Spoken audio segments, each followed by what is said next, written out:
Welcome to Spotlight. I'm Liz Wade. And I'm Ryan Gertzma. Spotlight uses a special English method of broadcasting. It is easier for people to understand no matter where in the world they live.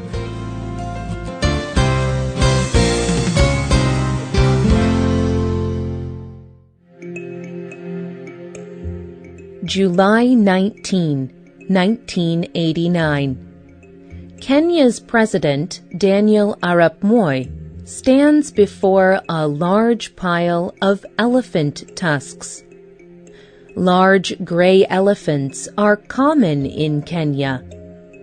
The large white tusks grow from an elephant's mouth. They are very valuable. Poachers have killed the elephants illegally. Then they have cut the white ivory tusks from the dead elephants. The pile is 20 feet high. The ivory here is worth thousands of dollars, and it is covered in gasoline. President Moi lights the pile of elephant tusk ivory on fire. The flames burn up the ivory, turning it into black ashes. President Moi tells the crowd of people, "To stop the poacher from killing elephants, the trader must also be stopped. And to stop the trader, the final buyer must be persuaded not to buy ivory. I appeal to people all over the world to stop buying ivory."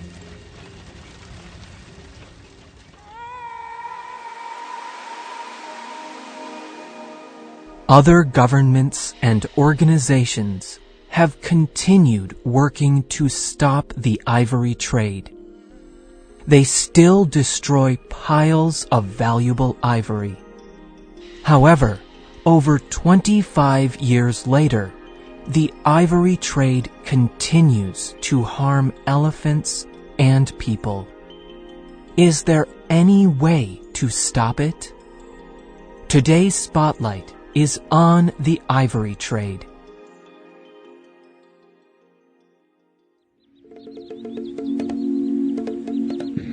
The ivory trade begins with elephants. Elephants live in parts of Africa and Asia. They are gray and have very large ears.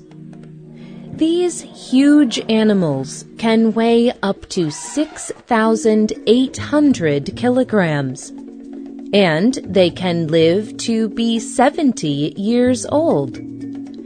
Many people believe that elephants are beautiful, majestic, and intelligent animals. Many people also know the elephant because of a kind of tooth or tusk that grows near its long nose. Two of the elephant's teeth grow very long. The elephant uses these tusks as tools to move objects or to dig. People call these tusks ivory. Ivory is so valuable that people will kill elephants to take these large tusks. The World Wildlife Fund works to protect animals around the world. They say that in the 1930s and 40s, there were a few million elephants. But today, the elephant population is much smaller. There are only about 500,000 elephants left. The biggest danger for elephants is poachers. Poachers hunt and kill elephants illegally. They only take the tusks of the elephant. They leave the rest of the elephant to decay. Killing elephants is illegal, but poachers do it because they can earn a lot of money from selling the ivory. They can sell one elephant tusk for $10,000. Traders buy the ivory from the poachers. They may trade it to other groups for weapons or money. Then, people carve the tusks into other products. For example, a carver could make the ivory into a bracelet. A person could wear the bracelet on her arm. Someone will pay for the ivory because they think it is beautiful and valuable. Some people buy ivory products when they travel. The ivory product is a way to remember their trip. Some people even believe ivory has medical or magic powers. This is how the ivory trade works, from poachers to traders to people who buy it. But experts fear that the ivory trade will cause the extinction of all elephants. They fear that all elephants will be killed. So how do people stop the ivory trade? One way is to make punishments for poachers very severe. Today, if poachers are caught, they may only go to prison for a short time, or they may only have to pay a small fine. Governments do work to punish poachers, but often the punishments are not enough to stop poachers. Another way to stop the ivory trade is to make ivory worthless. Some experts suggest destroying the ivory. In June of 2013, that is what the Philippines did. They destroyed 5 tons of this material. They kept 106 pieces. Some went back to Kenya, where the ivory had come from. And the Philippines saved some to use for training and education purposes. Mundita Lim is the director of the Protected Areas and Wildlife Bureau. She told National Geographic magazine, "The destruction of these things would hopefully bring the Philippines' message across the world. This country is serious and will not accept illegal wildlife trade. This country will not accept the continuous killing of elephants for ivory trade." Other countries hope to spread the same message. They will not support the ivory trade. They have also destroyed their ivory collections, or are planning to destroy them. But is this the best way? Some experts disagree.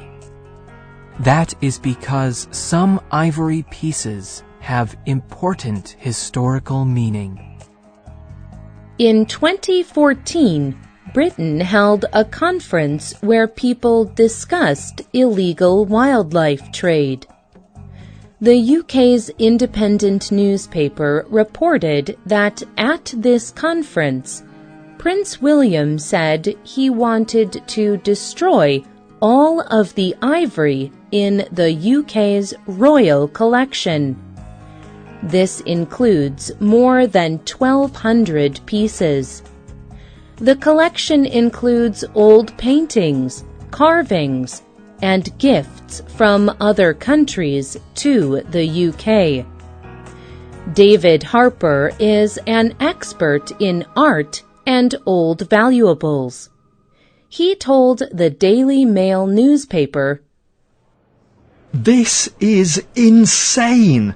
The very idea of destroying beautiful and valuable artwork to send a message is insane. It will only put more elephants' lives at risk. It will actually put up the price of tusks.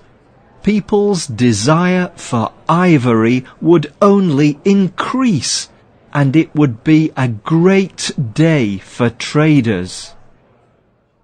Harper suggested giving the ivory collection to countries where ivory is in great demand.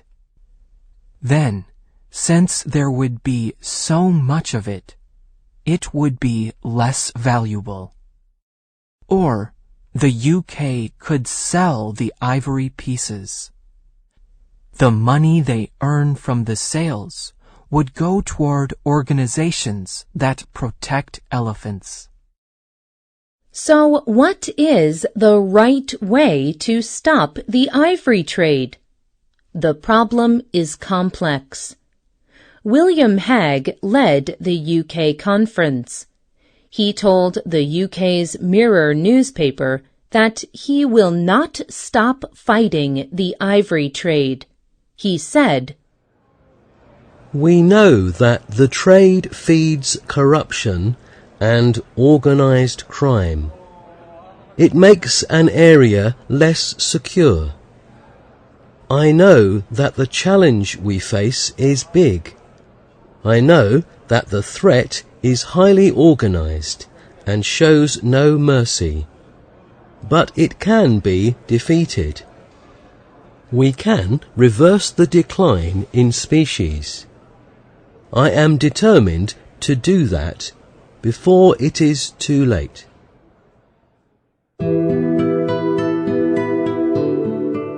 Governments are working to stop the ivory trade, but people all around the world can help. The first and most important thing people can do is to stop buying any form of ivory.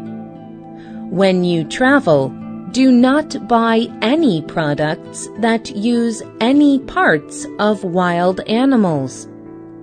Encourage your friends and family to do the same.